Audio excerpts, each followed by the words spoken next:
Hello and welcome to the channel, and I'm here for another throwback list video for you guys. Now, I'll be honest, I was kind of in debate on whether or not I wanted to continue doing these throwback lists because, well, a couple times before I did miss out on some albums, pretty major ones I'd say, ones that would be considered no-brainers, and I'm just so disappointed in myself, and I just think half the time, like, how could I forget that album, you know? So, I think I do have a pretty solid list here, though, for the list of, in my opinion, some of the best rock and metal albums of the year 2012.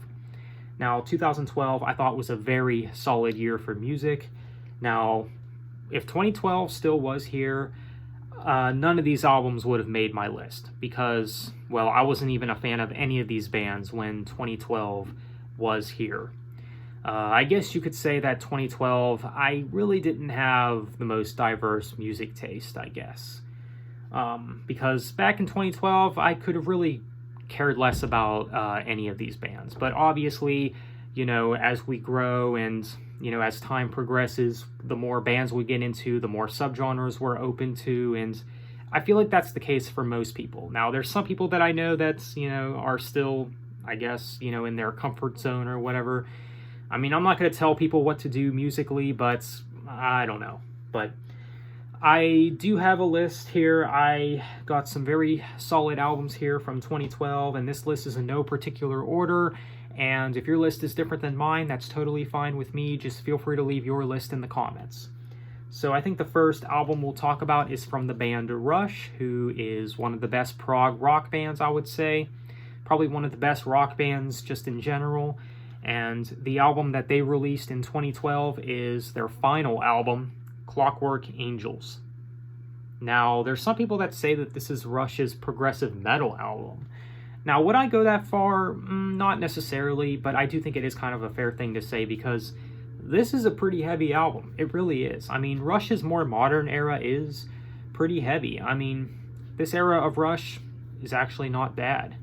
Now, the modern era of Rush, obviously not as good as the 70s and 80s eras, but this album is still good. I know there's some people that say that this is the best of the modern era of Rush.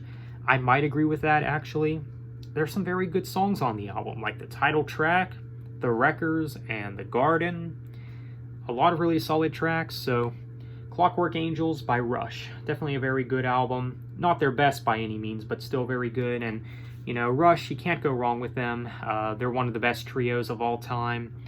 And you know what? 2012 was kind of an interesting year because a lot of these legendary rock bands at this time, for whatever reason, decided that they would release their final bow this time. I don't know what it was about the year 2012 that all these bands just decided to release their final album, but that's the case with a lot of bands, not just Rush, but we'll get into more of those bands on this list. So yeah, Clockwork Angels, definitely a very good album. So the next album up is by the band Asia. Asia, I think, is a very underrated band. Obviously, supergroup, of course. And this supergroup contains bands that I was already a fan of, so I guess it's kind of a given that I became a fan of these guys. And I think Asia is definitely a very good band. So, yeah, definitely a band that I think deserves a lot more recognition. So the album that Asia released in 2012 is their album 30. Also could be known as XXX. Now, if I'm not mistaken, the reason that this album is called 30 is because it's from their 30th anniversary or whatever. But this is a very strong album, though. I mean, you got really good songs on here like Tomorrow the World, Bury Me and Willow, and Faithful. A lot of really good songs on the album. Yeah, it's not their best album by any means, and this is, of course, in their more modern era. Now, this is not their last album, but it's their second to last album, and this is probably my favorite of Asia's modern work. I think there's a lot of really strong stuff on the album, so XXX by Asia. Definitely a very good album, worthy of being on the list. So the next album up is by the band Van Halen, and this is another band where they released their final album in the year 2012, and of course, Van Halen, the way that they ended their career is with this album, A Different Kind of Truth. In my opinion, not the best Van Halen album, or even close to one of the best. As a matter of fact, I would say it's one of their weakest, but that's not saying much because I still think it's a very good album. I know there's some people that say that this is one of their best, and there's some people that even say it's better than all the Sammy Hagar albums. Maybe because it's a comeback album with David Lee Roth on vocals. Now, what I will agree with is the David Lee Roth era is better. I do think that is for sure. But to say that this is better than the Sammy Hagar era, no, I personally wouldn't go that far. This album, it's just missing something. I don't think David Lee Roth has it all there with this album like he did back in the early days of Van Halen, but you know what? Still a pretty good album, I'd say. I mean, you got really good songs like She's the Woman, of course, Beats Workin', Stay Frosty, which is probably the best song on the album, Big River. A lot of really good stuff on the album. So, A Different Kind of Truth by Van Halen. Pretty good album, I'd say. So next is another final album from 2012. So that album is from the band Soundgarden, and for some reason they also decided to release their final album in 2012, and that album is King Animal by Soundgarden. One of Soundgarden's weakest albums, but that's not saying much because I still think it's a pretty good album for what it is. You could really argue that Soundgarden has no bad albums. But this album, I don't really return to it that much, but I still think it's pretty good though. I mean, I really do like the song Worst Dreams. That song's pretty good, I think. Pretty memorable for me personally. Some other really good stuff on the album, but I don't know, just nothing that really has that staying power like other Soundgarden material does, but this album I still think is pretty good. So, King Animal by Soundgarden. So next, this album is from the band Deathtones. I know there's a lot of people that say that Deathtones is their favorite band, if not one of their favorites. I would not say that they're one of my favorite bands. Maybe there will be a time where they do grow up to be one of my favorite bands, but I don't know, maybe it's because I didn't grow up with them or whatever, because I am somewhat of a newer fan. I did get into them last year in 2020, but they definitely are a solid band, that's for sure. I'd say they're one of the best bands of the 90s.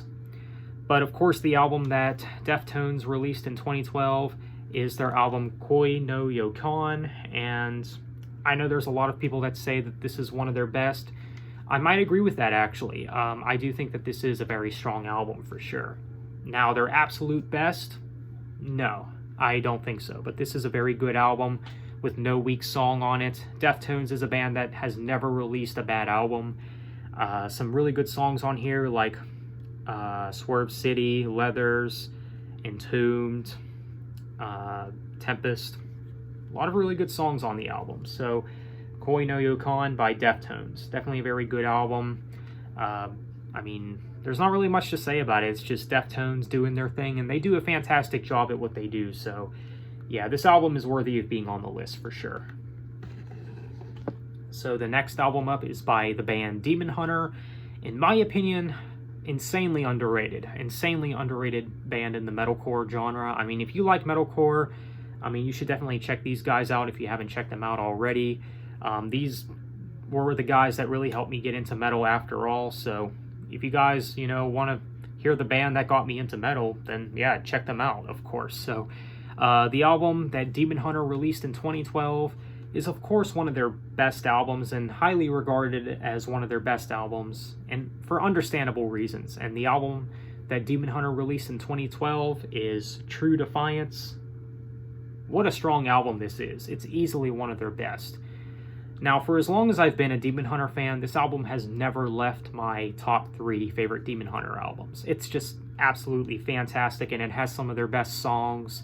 It has the song Dead Flowers, the closing track, which is one of my favorite Demon Hunter songs, maybe even my favorite of all time. I don't know. It's up there, though. It's got to be a top 3 contender, though.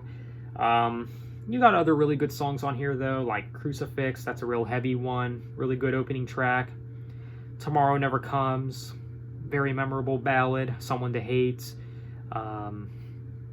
Again, a lot of really solid stuff. So True Defiance by Demon Hunter, definitely a very good album. So next, this album is by the band As I Lay Dying.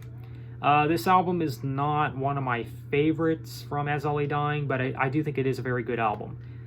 And things got a little controversial after the release of this album, let's just say that. And this was, of course, their last album in a good number of years until they released their comeback album in 2019. But in 2012, As I Lay Dying came out with their album Awakened. Very good album, I'd say. I think almost everything from As I Lay Dying has been very strong, except for their debut album. Their debut album, I thought, was the only one that was, I would consider, weak, I think. Everything else, definitely worth checking out. I will say that. But Awakened, it is a very good album. This album, you could tell that As I Lay Dying at this point, they're becoming more melodic, I guess. Like, not as focused on the heavy stuff. Like, they're really relying on melody at this point, you know, especially in the 2010s, like the 2010s decade. They really rely on melody a lot, especially on this album. But this album, pretty strong, I'd say. You got really good songs like Cauterize, A Greater Foundation, which is maybe one of my favorite As I Lay Dying tracks. Overcome is also good. Whispering Silence. Defender is also good, but yeah, As I Lay Dying, Awakened, definitely a very good album. And if you like metalcore, As I Lay Dying is a must. Check out this album. So lastly for this list, this album is by the band Fear Factory, another band that I would say is one of the best bands of the 90s, at least for metal. And the album that Fear Factory released in 2012 is their album The Industrialist. This is a special edition digibook, if you couldn't tell already. Yeah, definitely worth owning if you're a fan of Fear Factory. So, yeah, this is a really good album. I mean, there's some people that complain that this album is basically just more of the same, but you could really say that for really most of Fear Factory's more modern releases. But I do think that there's some very good songs on the album. This was actually one of the albums that helped me get into Fear Factory, so I do enjoy this one, though. I mean, you got the title track, The Industrialist, Recharger. That song has really grown on me a lot. I really enjoy that one. New Messiah is also good. You got Disassemble, also very good, real heavy. But yeah, Fear Factory, The Industrialist, definitely a very strong album. If you like industrial metal or any type of metal that's just really heavy, check out this album. And check out Fear Factory, definitely a very great band. So The Industrialist by Fear Factory. So that's it for this video, guys. Let me know what you guys think. What are your favorite albums of the year 2012? Feel free to let me know in the comments. So what do you think of this list? So on that note, be sure to leave a like and subscribe if you haven't already. Thanks for watching, have a nice day, and take care.